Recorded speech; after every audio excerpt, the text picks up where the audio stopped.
You're listening to Sports Jam, recorded March 4th, 2012, episode 27, Dale Murphy, part 2. I'm Chad Satera. Now do you believe? Here come the Buffalo Sabres. I'm Stephen Pepper. VCU made it to the Final Four last year. Will the bubble burst this year? I'm Vince O'Connor. Pain for pain, good or bad? And I'm Rob Steele. Hey, you know Dale Murphy's back this week?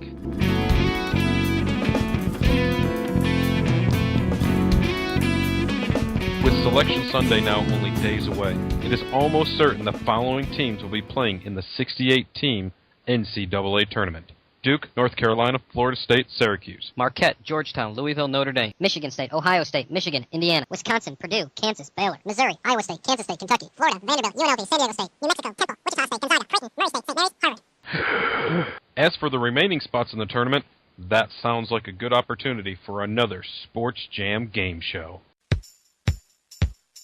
And now it's time for another patently amusing Sports Jam game, Burst Your Bubble! Is your NCAA team getting into the tournament this year? Let's find out. Here's your host, Rob Steele. Oh, I'm sorry. Hang on a minute. That's me. Okay, let's get started with this. The way this is going to go, I'm going to mention a team, and I want you guys to tell me whether or not they're going to make it into the NCAA tournament. Are you guys ready? Indeed. Let's get it on. Miami of Florida. RPI of 49, strength of schedule 34. The 18-11 Hurricanes are 9-7 in the ACC. They need to get to the semifinals in the ACC tournament. If they don't, they're out. I don't know, Chad. They got a great win over Duke. Lost against West Virginia, NC State. I have them in. They lost at Maryland, so, I say they're out, guys. Xavier. RPI 54, strength of schedule 43, 19-11, 10-6 in Atlantic 10. I have them out. I think they're out also, but if they have a strong showing in the tournament, I think if they go to the final game there, they may get in. I have to agree with Vince. However, I mean, as long as the teams behind them don't pull any upsets, I have them in. Texas. RPI 55, strength of schedule 31, 19-12, absolutely not getting into the tournament. Sixth place in the Big 12, no way, they're out. Yeah, the loss against Kansas the other night, I have them out. Now you guys agree on something. Northwestern. RPI of 50, strength of schedule number 8. The 18-12 Wildcats are 8-10 in the Big 10. Cinderella feel-good story, but they're going to be sitting at home again. They're out. They have a big win against Michigan State, but I have them out too. Absolutely out. South Florida. RPI 35, strength of schedule 22, 19-12, 12-6 in the Big East. I say they get in. Still, I have to disagree with you there. I don't think they're in at all. My thought is, as long as there's no big upsets in any of the mid-major conference tournaments, South Florida is dancing in March. They're in. St. Joseph. RPI 55, strength of schedule 47, 19-12. Not going to get them there this year. You're not going to get 4 teams out of the A10, and they would be the 4th team. Yeah, they finished 8th place. They're the 8th seed in the A10 tournament. Unless they get to the semifinals of that tournament, they're going nowhere. They're out. They lost to American, Charlotte, UMass, and Penn. They're out. VCU. Virginia Commonwealth, RPI of 58, strength of schedule 181. They're 26-6, 15-3 in the Colonial Athletic Conference. Last year's Final Four team. I've got them in, guys, as long as there's no mid-major upsets, in for VCU. I got them in just because they were in the Final Four last year. I got to agree with both of you guys there. I've got them in also based on what they did last year. Colorado State. RPI 22, strength of schedule 4, 19-10, 8-6 in the Mountain West. I say they're in. I definitely have to agree with you there, Stephen. I think they're in also. Yeah, that conference definitely is getting a lot of love this year. They will be the 4th team in the Mountain West Conference. Colorado State in. Oregon. RPI 48, strength of schedule 74, 22-8. Oregon Ducks. I think they're in, guys. I think they've done enough. They're 3rd in the Pac-12. I think they've done enough to make it. As long as they don't wear the helmets. Yeah, I'd have to agree with Vince. 13-5 in their own conference, 3rd in their conference. As long as there's no upsets, and we're going to say that all week, as long as there's no upsets, the Ducks are dancing. They're in. I agree, they're in. Colorado. Another team from the Pac-12, RPI of 77, strength of schedule 86. The 19-11 Buffaloes are 11-7 in the Pac-12. The Pac-12 is still not that deep. You're going to maybe get 3 teams in there. Colorado is not one of those 3. I have them out. Yeah, we have Colorado State and Oregon in, and Colorado's lost to both of those teams. I have them out. I couldn't agree more with you, Stephen and Chad. That's exactly what I have. I think they're out also. Dayton. RPI 71, strength of schedule 58, 19-11, 97 in the Atlantic 10. They're out. I hate to say this, but I think they're out also, even though they're one of my favorite college teams. I think they're out, but I also wanted to say this. If they have a strong showing in the A10 tournament and they beat Temple, I think they're in. Yeah, I'd have to say they're going to have to do some major upsetting in the A10 tournament, but right now their RPI is not good enough. Dayton is out. Central Florida. RPI 65, strength of schedule 94. The 21-9 Central Florida team, I think they're in, guys. I'm going out on a limb here, but I think they make it in. Third place in a weak Conference USA. If they don't win their tournament, Conference USA is not getting 3 teams in. Strength of schedule, like you said, 94. Central Florida is not dancing in March. Central Florida is definitely out. West Virginia. From the Big East, West Virginia is the 51st ranked RPI. Strength of schedule is 11th. They're 19-12 overall, but 9-9 in the Big East. They are the 8th seed in the Big East, but note this, the Big East always brings 7 to 10 teams into the tournament. I've got West Virginia in unless they get upset in the first round of the Big East tournament. I got them in as well with wins over Georgetown and K-State. I think they're in, but a low seed. Listen, 8th in the Big East just isn't going to get them in, guys. They've got a couple losses. They lost to Kent State and St. John's. Come on, they're not in. No way. Connecticut. RPI 33, strength of schedule 1, 18-12, 8-10 in the Big East. They're out. I think the name only gets you so far, and they've got a history there. But losses to Rutgers and Providence, I think I agree with you, Stephen. They're out. The defending national champions are the 10th seed as we enter the Big East tournament. Unless they make a magical run like they did last year, reach at least the semifinals, which they could, I've got them out. BYU. RPI 46, strength of schedule 104, 25-8 record, 12-4 third in the WAC. I don't think they're in, guys. I think they're borderline. I thought they were before, but after losing last night, I think you're right. I think they're out. Yeah, they needed a miracle win to get into the conference championship game, but their strength of schedule is very weak, 104.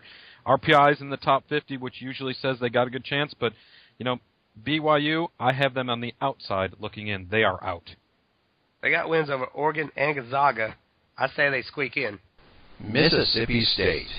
An SEC team on the bubble, RPI of 59, strength of schedule 77. The 21-10 Bulldogs are 8-8 in the SEC. They have to reach the SEC semifinals. That means get 2 wins in that tournament. I do not see it happening. Mississippi State out. They're a streaky team. They got wins over Texas A&M, Arizona, but I don't think it's good enough. I think they're out. Yeah, and they have losses to Georgia and Auburn also. I agree with you, Stephen. I think they're out. Cincinnati. RPI 68, strength of schedule 100, 22-9, 12-6 in the Big East. They're in. I've got them in also, but what's not helping them here is they lost to St. John's, Rutgers, and Presbyterian. Who's Presbyterian anyway? Have no clue, but again, their strength of schedule is weak, but they are the 5th place team in one of the premier conferences in the NCAA. Cincinnati, they are in. Do we have enough time to sit there and say, now that we've enticed you with some of the teams that are bubble, gentlemen, can we agree on the top 4 teams, the top 4 seeds? I think there's controversy when it comes to the 4th number 1 seed. I don't think there is anymore. I agree. What's the controversy? No, if there's no controversy, there's no sense. I got Kentucky, Syracuse, Kansas, North Carolina. Yeah. Huh? There's no controversy. The beat down last night solidified that. But if Duke beats them in the ACC tournament, I think they're the number 1 seed. No, I disagree. I think because Duke got lucky to win the first game against them. No way, North Carolina's number 1.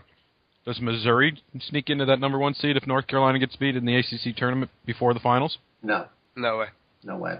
I Okay. think your overall number 1 seed is obviously Kentucky. Number 2 is Syracuse. I think your third overall seed's got to be Kansas, and number 4 is North Carolina. Yep. Well, I don't see any of those twos, Duke, Missouri, Ohio State, or Michigan. I don't see any of those guys taking the number 1 seed away from them at this point in time. so who pairs with who? What do you mean? Kentucky. I mean, who's the number 2 seed in each of their regions?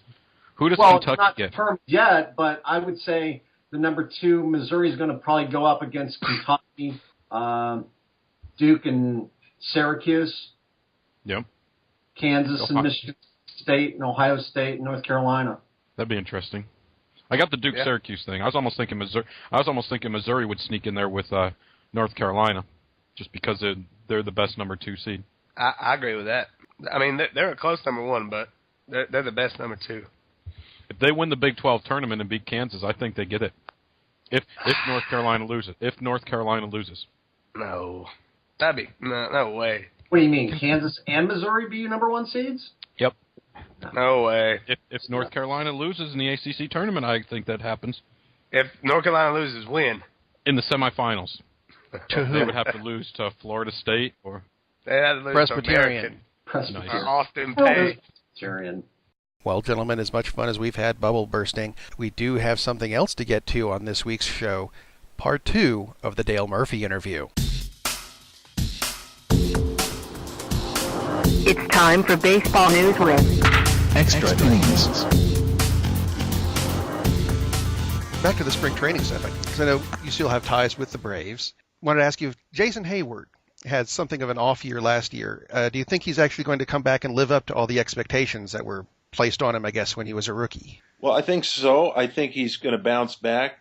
I think the expectations, I'm glad I didn't break in with expectations that he has. I mean, that's not an easy thing to do. It's not easy to be a Major League Baseball player, let alone the fact that you can't grow in and learn how to perfect your craft without thinking, well, he should be Hank Aaron right now. I mean, that's just totally unfair to anybody. Let's take a guy like Jeff Francoeur, who I love and wish was still with the Braves. That's another story. But you see how he's developing, how he's getting better and better and better. And he broke in. He did great. But there's always ups and downs. And even throughout your career, there's ups and downs. I think Jason Hayward's just a fantastic ball player. Yeah, he had ups and downs. Look at the first few years of my career. Everybody's career, except for a very few guys, have ups and downs. Very few. Chipper, Brian McCann. I mean, there's just not a lot of guys that don't go through some tough times. I think he's going to be fine. He's got great tools, and look forward to him bouncing back. But it is a challenge because he did make a splash as a rookie, and he is very athletic. So you just kind of expect, well, this stuff's just going to happen. It's better for him, and he'll learn how to play the game with a little bit of a challenge, like last year. And I also think the little injuries, really can mess up your swing and your mind in baseball. And I think he had some things that weren't really little. I think he had shoulder injuries. So look forward to him being healthy and bouncing back. Yeah, I have a lot of confidence in Jason Hayward. A lot of confidence. Something to go along with that, I guess. Tommy Hanson is coming back with from this concussion. But if his issues don't clear up, do you think there's a chance that Atlanta would sign someone like, say, Roy Oswalt? Well, from just the little chatter I've seen on the internet, doesn't look like they're too interested. But we got some young pitchers on that staff that a guy like Roy Oswalt could fill till they're ready. I don't see it being Hanson. I think I like him. I think it sounds like he's making a few changes in his delivery, maybe take some pressure off his shoulder. I think he had a little shoulder issue last year. But Tehran, Delgado, and maybe some other young pitchers that I'm not familiar with right now, you don't know when they're going to really blossom. So I think, that's a thought. But from what I see, there doesn't seem to be a lot of interest in a guy like Oswalt. But you never know. You never know. Maybe fill in until the young guys are ready. But my gut, without having any firsthand knowledge, is that the Braves like their young guys. They're going to get them in there, maybe take a few lumps. But we got good defense. These guys are talented young pitchers. They throw strikes, which is a big thing. Minor's another guy you could put in there that's trying to find his way through it. I don't see a veteran there. I coming in. I think they're going to go with these young guys, whether it's totally smooth sailing or not. I think they're going to go with these young guys because they like them. They've gotten their feet wet. I think they're going to go with them. I think. And after, I guess, last year's, people called it a collapse at the end of the season. I don't know that it was that dramatic, but do you have any advice for the young players that something like that doesn't happen again, where they've got such what people thought was an insurmountable lead that turned out not to be? Do you have any advice on how to maintain that through the season? Yeah, I don't think the word collapse would be inappropriate. I don't think as a player I would have used it during the season. But for all of us looking at it, I think it's fair to say that it was a collapse offensively. And you don't lose an 8.5 game lead, and the Red Sox as well. You don't lose those kind of leads in September unless it's a collapse kind of on all phases of the game. And that's what happened. It was historic. I think they would take any lead right now in September and take their chances. If they had an 8.5 game lead next year, I'm going with the Braves. I mean, this year, 2012. There's really nothing you can do so much as to experience and go through it and learn from it. In '82, when we won the division, we had a terrible August. That's what we had. We had a terrible August. We recovered in September. They had a terrible September, and you don't have any time to recover. And right. It was a mess. I think they'd all agree to that, and they'll be better for it going through it. But tough to take, very tough to take, no question about it, no question. Wow, it's a on the other hand, you always no matter what you do in life, you always look at the positive. They had an 8.5. Am I saying that right? Did they have an 8? I wanted to say it was, yes, an 8.5. The more I say it, though, the more I'm thinking, how did that happen? I mean, they of course it was 8.5 game lead in the wild card. I mean, right. I'm saying it like it was an 8.5 game lead in the division. So that's one of the things that makes the race great, this wild card race. But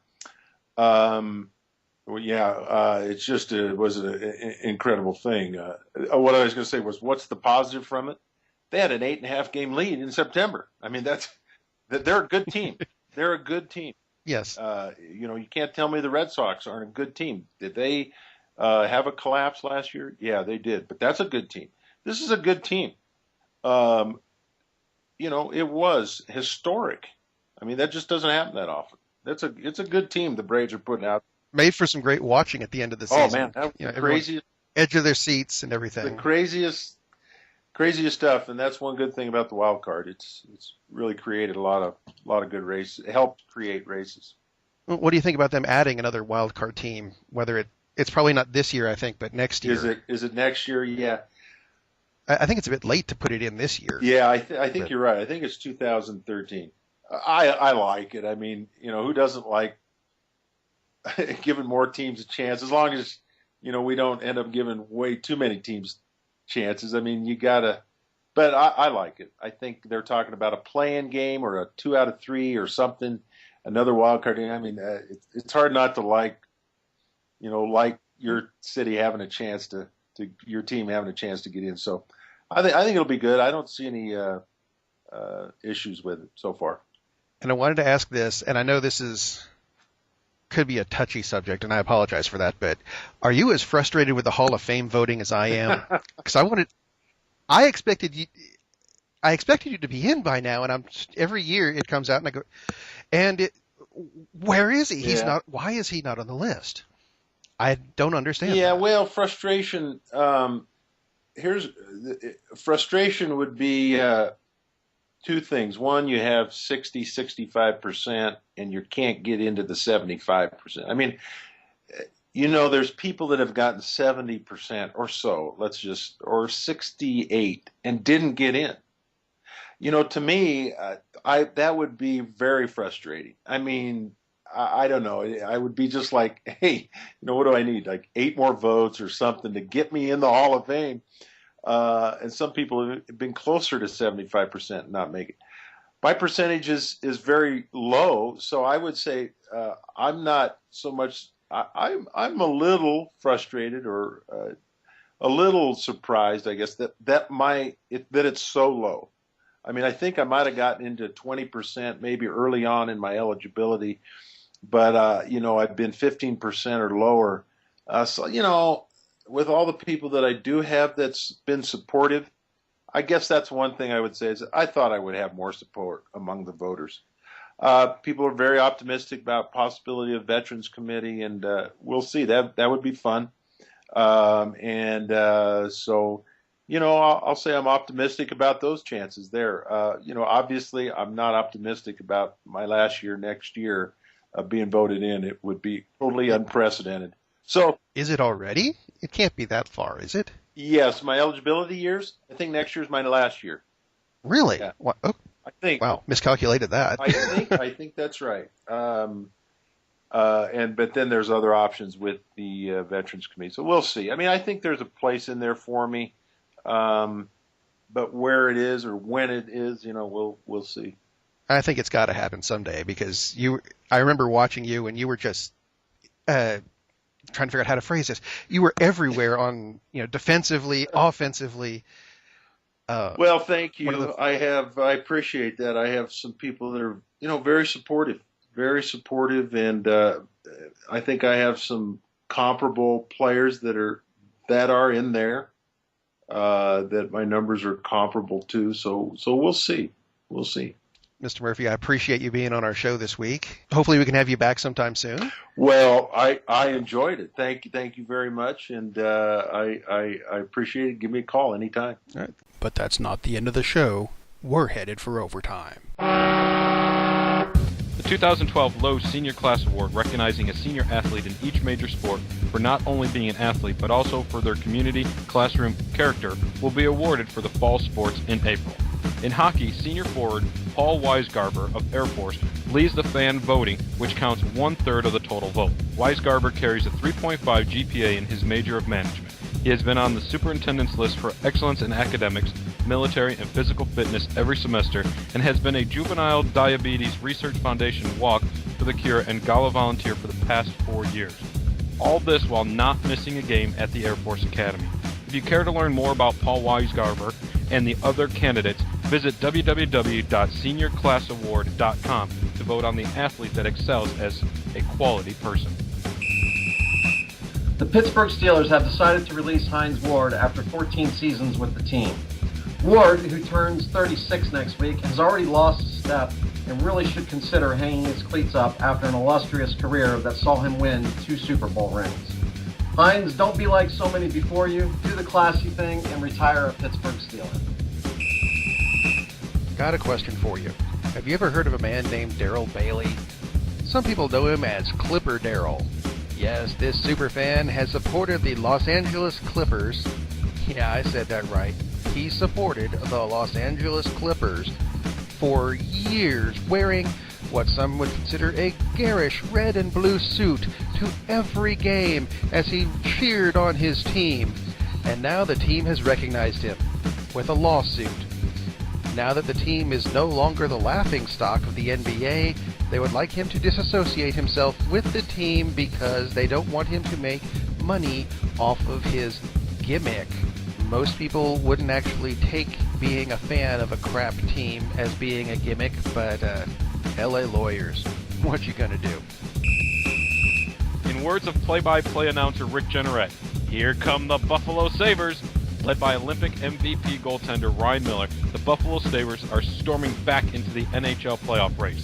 The Sabres were 14 points back of the last playoff spot on February 1st, but combined with 3 shutouts by Miller, including a streak of 155 minutes of shutout hockey and a 6-2-2 record in their last 10 games, the Sabres now stand 2 points behind 8th seed Winnipeg, who they play this week. As you all know, I am diehard pro Buffalo. So I say, let's go Buffalo! It was revealed this week that former defensive coordinator Greg Williams of the New Orleans Saints created a pay-for-performance bounty system that rewarded players for injuring opponents. We here at the Real Sports Jam would like our listeners to weigh in on this subject and give us your opinions. Please send us an email at therealsportsjam@gmail.com. I realize at this point I usually mention something about what happened in wrestling this past week, and quite frankly, nothing of interest happened this past week. Wade Barrett's still out with a broken arm, Triple H is still fighting The Undertaker, Chris Masters wants to join TNA, but instead of going into details on the stuff that quite frankly bores me, how about, hey, did I mention I had a book come out a couple weeks ago? Look me up on Amazon.com. Rob Steele, 3 E's, not consecutive. No, it's not sports related. Directly. Really. Kind of. It's a sci-fi book. Pick it up. It's fun. Sports Jam will be back next week with another knockout episode. But until then, Follow us on Twitter at TR Sports Jam, friend us on Facebook, or email us at therealsportsjam@gmail.com. thank you to our sponsor, the Danny Nagy Band. Until next week, Sports Jam, we're out.